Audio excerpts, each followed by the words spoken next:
그 배현진의 페북으로 촉발된 그 박주신 씨 문제 그 이야기는 뭐 사실 법적으로 다 된 거기 때문에 그 이야기를 하려고 그러는 게 아니라 배현진을 이야기 잠깐 해보고 싶은 거예요. 그 팀은 정말 심각합니다. 그 보좌진들하고의 한번 상의가 있었을 텐데 검증이 안 걸러졌다는 거잖아요. 팀 차원에서. 그러니까 배현진 주둥아리를 확 왜냐면요. 배현진이 누굽니까? MBC 흑역사 시설에 배현진 씨 김장겸 기억하십니까? 벌써 까먹었을걸요? 이제 필요 없으니까. 김장겸 기억하세요? MBC의 장수 앵커로서 MBC 흑역사 시절에 말도 안 되는 보도를 했던 바로 그 여자입니다. 근데 어떻게 운이 좋아가지고 국회의원이 됐어요. 그러면 의혹 제기를 하려면 있잖아. 이 사람이 도대체 일배인지 그냥 일개 유튜버인지 국회의원인 게 문제죠. 법적인 문제가 끝난 상황을 갖고 박주신 씨 들어왔으니까 이제 박주신 씨가 외국에 도피하는 바람에 재판이 안 열리고 있어서 박주신 씨 들어왔으니까 아버지 뜻대로 주신 씨의 부친께서 18년 전 쓴 유언장이란 글에는 정직과 성실이라는 가문의 유산이라 적혀 있습니다. 박주신 씨가 부친의 유지를 받들 것으로 기대합니다. 뭔 소리를 하는 건지를 모르겠어요. 박주신 씨 문제가 병역 문제잖아요. 입을 좀 나불거리려고 하게 되면 자기가 나불거릴 수 있는 자격인 당신은 국회의원이니까 막 좀 말할게. 뭐 상관없지? 네. 싫으면 내려놓고. 네. 남성의 뭐 숭고한 병역 의무요? 저도 갔다 왔어요. 그래 남성의 숭고한 병역 의무고요. 대다수의 대한민국의 건강한 남자들이랑 갔다 왔겠죠. 그런데 당신의 당의 상황이나 생각을 좀 하고 이야기를 하세요. 뭐 그래요. 중간 검증 과정 자체도 뭐 없었을 정도로 그렇게 무능력한 그런 팀이겠죠. 근데 그 팀 그에 앞서서 내가 뭐 다른 것까지 요구하진 않을게요. 당신 당에서 과연 얼마나 병역 의무를 이행한 사람들이 있었는지에 대해서 한번 생각을 해보시고요. 네. 그렇게 말씀하신 게 지금 이번에 이 미투 문제 좀 이따 나오겠지만 제가 남자이기 때문에 이 이야기에 대해서 함부로 못 떠들거든요. 그러면 당신도 여성이잖아요. 병역 문제에 대해서 좀 조심스럽게 얘기하시죠. 그리고 당신 당부터 좀 생각하시고. 이야기를 너무 중구난방 총기난사 수준으로 하지 마시고요. 어쨌건 이 배현진 같은 사람들이 진중권의 이야기에 동의를 하진 않습니다만 오죽했으면 도대체 머리에는 우동을 놓고 다니나 야당이라고 하나 있는 게 늘 옆에서 똥포리나 차고 앉았으니 하여튼 미래통합당은 답이 없어요. 전체적으로 진중권 페북을 보니까 미래통합당을 너무 걱정해 주더라고. 그러니까 내가 지지하고 막 뭔가 하고 싶은데 갈 곳이 없어가지고 니들 그러고 있으니까 내가 지지를 못하는 거다 이런 식의 뉘앙스로 좀 바꿔요. 문제는 배현진이 사람이란 건 그런 거거든요. 지금 고인을 배려하자가 아니고 장례 기간 오늘까지는 유족들에 대한 배려죠. 간단히 말하여 한번 해볼까요? 가족들은 죄가 없잖아요. 설사 시장님은 죄가 있다고 치더라도. 그럼 가족들을 배려해서 나는 이런 경우 사실상 처음 봤거든요. 나중에 이야기 나오겠습니다만 어쨌건 어느 쪽이었든 간에 돌아가신 분들 있죠. 노무현 대통령도 그렇고 노회찬 의원도 그렇고 장례하는 기간 동안에 이렇게 무례하게 장례하는 기간 동안 뭔가를 물어뜯는 건 전 처음 봤어요. 그런데 문제는 그게 남아있는 유족이나 그 죽음이 너무나 안타까운 사람들을 위한 서로 간의 배려인 거예요. 사회적 선이 하나도 없어. 근데 그 사이에 뭐 어쩌고저쩌고 하면서 갑자기 법적으로 정리가 끝난 문제까지 들먹이면서 박주신 씨 이제 뭐 검진 받으라고 얘는 유튜브에 너무 많이 들려 있는 거지. 지금 유튜브 어그로 끄는 사람들이 대부분 그렇게 생각한다니까요.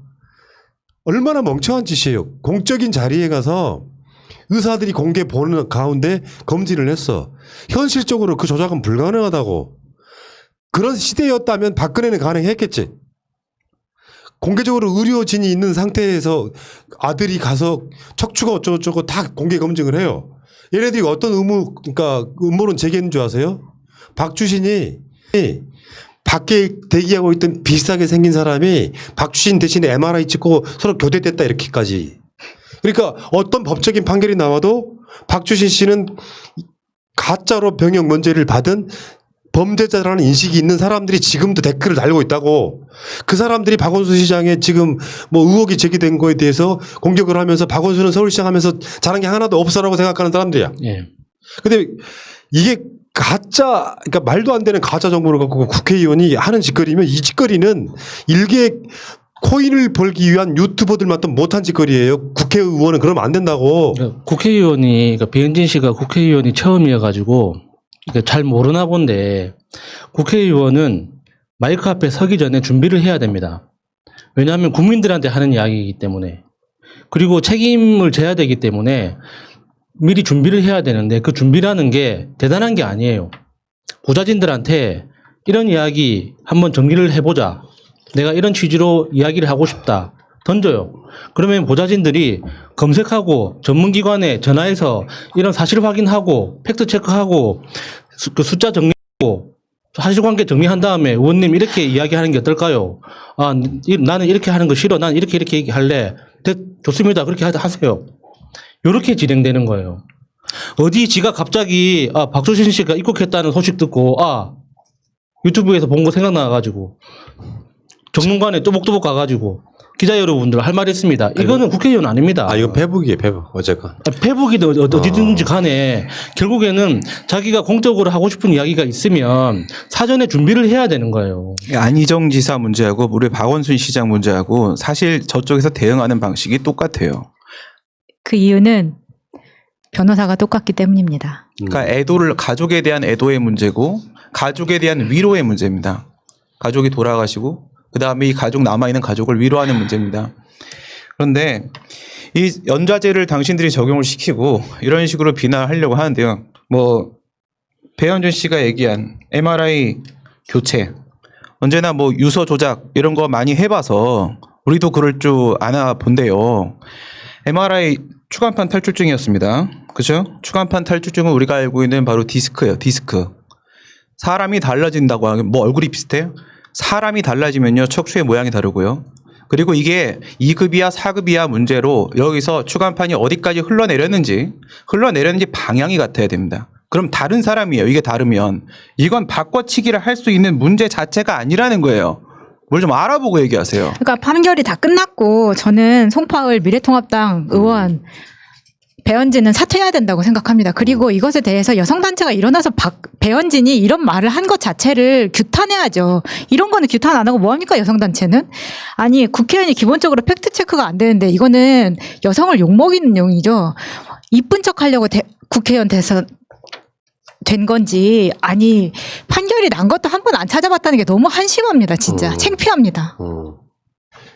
저는 이렇게 생각합니다. 이런 상황에 난 이런 경우 처음 봤다니까요. 쉽게 표현하면 저쪽에 그만큼의 미움이 뭐 박혀 있는 사람이라고 생각이 들고요. 박원순 시장이 말이에요. 그러니까 재고 따질 것도 없어. 장례식 며칠 하는 것도 못 기다려. 서울시장으로 하는 것도 못 견뎌. 박원순은 어마어마한 죄를 저지른 사람이 되어야 해요. 미친 개들처럼 막 물어뜯는 거예요. 그 과정에 정치라고 하는 것의 본명은 저는 그렇게 생각하거든요. 그런 국민들의 말도 안 되는 요구, 가짜뉴스, 유튜브 강용석 같은 자들이 하는 것들을 아무리 정당이 다르다고 할지라도 다독다독 하면서 차분하게 이걸 끌어갔으면 공감할 거예요. 내가 그렇지 않아도 주말에 그런 생각을 했어요. 애도할 건 애도하고 애도 기간이 지나고 났을 때 어떤 정당한 의혹 제기가 있었다면 국민들이 오히려 더 지지를 했을 텐데 사람들의 정신 번쩍 들게 하는 거예요. 쟤네들이 저렇게 공격하는 거 보면 정말 피도 눈물도 없다는 생각이 드는 그런 느낌? 그러면서 미래통합당이라고 하는 당에 지금까지 역사들이 주마등처럼 스쳐가는 그런 상황일 거라고 보고 모자란 짓이죠. 기다린다는 것은요, 심하면 몇 년도 기다릴 수 있는 거예요. 단 며칠을 못 기다려가지고 가짜뉴스 통해가지고 가족한테 또 상처를 줘. 법적으로 끝난 문제를. 얘들이 좋아하는 게 법적인 거잖아요. 법적으로 끝난 문제는 더 이상 건드리면 안 되는 거야. 그 상황이 무슨 민주정부 때 그런 상황이 일어나면 정부가 덮어줬다. 심지어 이명박근혜 때 어떤 상황이 일어났어요. 알고 보면 그 정권에서 불가능했을 것 같은 조국 장관도 그런 상황들 되게 많았죠. 딸 의전원 보내는 데 있어가지고. 이명박근혜 때 정권에 조국 장관을 막 배려해줘. 이 정권이. 그런 거는 좀 비슷한 방식으로 해서 자기들 편한 대로 뭔가를 막 규정 짓고 그런 마인드들이 국회까지 흘러들어가서 기억들 하시겠지만 태영호나 지성호 생각해 보세요. 김정은 위원장이 죽었네 살았네. 국회의원들 입에서 실수로 어떤 이야기가 나올 수는 있지만요. 예를 들면 박원순 시장은 무조건 죄인이어야 되고 김정은은 무조건 나쁜 놈이어야 되고 조국도 마찬가지고 그 결론을 내려놓고 뭔가를 쏘려고 하니까 가짜뉴스에 국회의원들부터가 너무 쉽게 현혹되는 겁니다. 그러니까 대한민국 정치가 좋아질 수가 없는 거지. 진짜 우리 같은 사람들은요. 예를 들면 이따가 이제 정의당 이야기도 나오겠습니다만 2차 가해에 대한 이야기만 그쪽에 필이 꽂혀 있는 사람들이 있다 보니까 우리가 언제 2차 가해를 했습니까? 우리는 2차 가해 가짜 아까도 좀 말씀드렸지만 2차 가해 하지 마시라는 말씀 드리잖아요. 근데 얘네들 논리가 어디까지 가버렸는지 아세요? 그렇게 장례식을 치르는 게 2차 가해래. 그 논리가 거기까지 가버렸다고. 근데 지금 배현진 같은 사람들은 저는 그런 마인드 속에는요 그렇게 정치하면 안 돼요. 그렇게 정치하는 순간 정치 자체가 저질이 돼버린다. 그런 식으로 얘기하면 그게 이재명 지사 재판이랑 뭐가 다릅니까? 아무 말도 안 한 게 거짓말이다. 우리가 장례식 치르는 게 2차 가해다. 그게 어떻게 연결이 됩니까? 논리적으로 말도 안 되는 소리 하지도 마세요. 그러니까 뭐 박원순 시장이나 이재명 지사나 공격당하는 이유는 충분히 이해가 됩니다. 미래통합당 당신들이 도저히 따라할 수 없는 사람들이잖아요.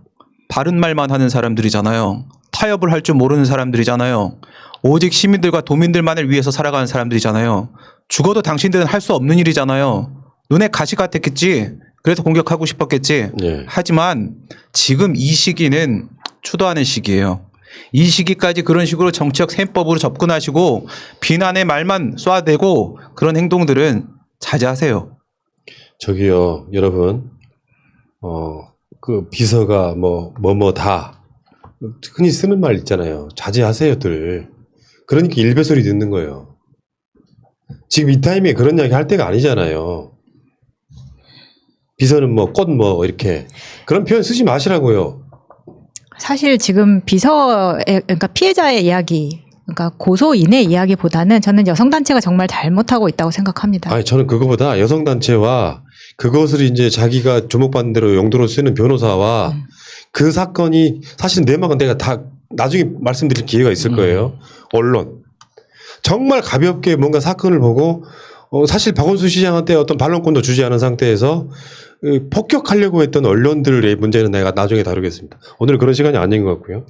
자, 그 이야기는 여기까지 하겠습니다.